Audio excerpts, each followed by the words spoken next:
শ্রীকান্ত গার্ডেনে আপনাদেরকে শুভেচ্ছা। আজ আপনাদেরকে দেখাবো আমার এই চন্দ্রমল্লিকা। এই যে আগের দিন খোল দিয়েছিলাম, গাছগুলো ঝাড় হয়ে গেছে প্রচুর, আবার ডোক কাটার সময় হয়ে গেছে। তা আজকে আমি দেবো এই যে এমপিকে 15-15। দেখুন আপনাদেরকে আগে বলেছি এমপিকে 15-15 এই লাস্ট বার দেবো, আর দেবো না। তো এটা একটু বেশি বেশি দিয়ে দেবো এবারে। এই যে টব শুকনো হয়ে গেছে যেহেতু, সেই জন্য আজকে জল দেবো।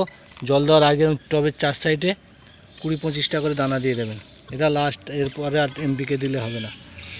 এবার শুধু খোল জল দেবেন।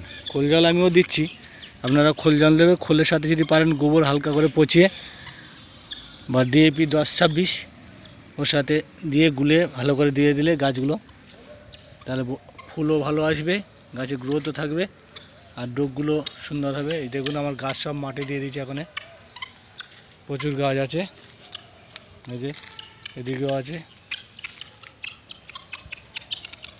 আপনারা যারা চন্দ্রমল্লিকা করছেন এরকম এখন সব রোদে বার করে দেবেন, আর সেটে রাখার দরকার নেই, যেহেতু এখন বৃষ্টি কমে গেছে। সেই জন্যে এগুলো আমার ছোট গাছ আছে, এগুলো পরে হবে। সেই জন্যে আপনাদের আমার ভিডিওটা ভালো লেগে থাকলে লাইক, কমেন্ট, শেয়ার করবেন, আর নতুন নতুন ভিডিও পেতে সাবস্ক্রাইবটা করে দেবেন।